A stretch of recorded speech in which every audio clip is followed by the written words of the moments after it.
ನೋಡಿ ಇದು dark orange colour, ಇದು ರೆಡ್ ಅಲ್ಲ, ರೆಡ್ ಈ ಥರ ಬರಲ್ಲ, ರೆಡ್ ಇನ್ನೊಂದು ಥರ ಇದೆ, ಬೇಕಾದರೆ ಅದನ್ನು ವಿಡಿಯೋ ಮಾಡಿ ಹಾಕ್ತೀನಿ. ಬಟ್ ಇದು orange colour, dark orange colour ಹೂವು ನೋಡಿ, ದಾಸವಾಳ ಎರಡೇ ಹೂವು ಬಿಟ್ಟಿರೋದು. ವಿಡಿಯೋದಲ್ಲಿ ಮಾತ್ರ ರೆಡ್ ಕಾಣಿಸ್ಬೋದು, ಬಟ್ ಇದು ರೆಡ್ ಅಲ್ಲ, ಡಾರ್ಕ್ ಆರೆಂಜ್ ಕಲರು. ರೆಡ್ ಕಲರ್ದು ಒಂದು ವಿಡಿಯೋ ಮಾಡಿ ಹಾಕ್ತೀನಿ. ಮಗ್ಗು ನೋಡಿ, ನಾಳೆ ಬರೋದು.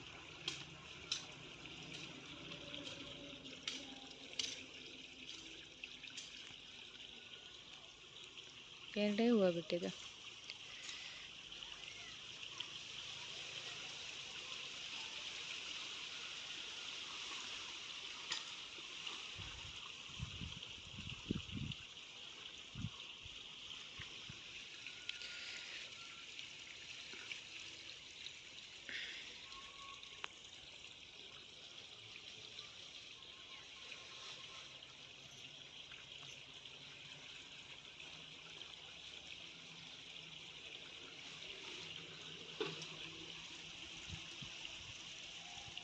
ನೋಡಿ ಎಷ್ಟು ಚೆನ್ನಾಗಿ ಗಾಳಿಗೆ ಅಲ್ಲಾಡ್ತಾ ಇದೆ.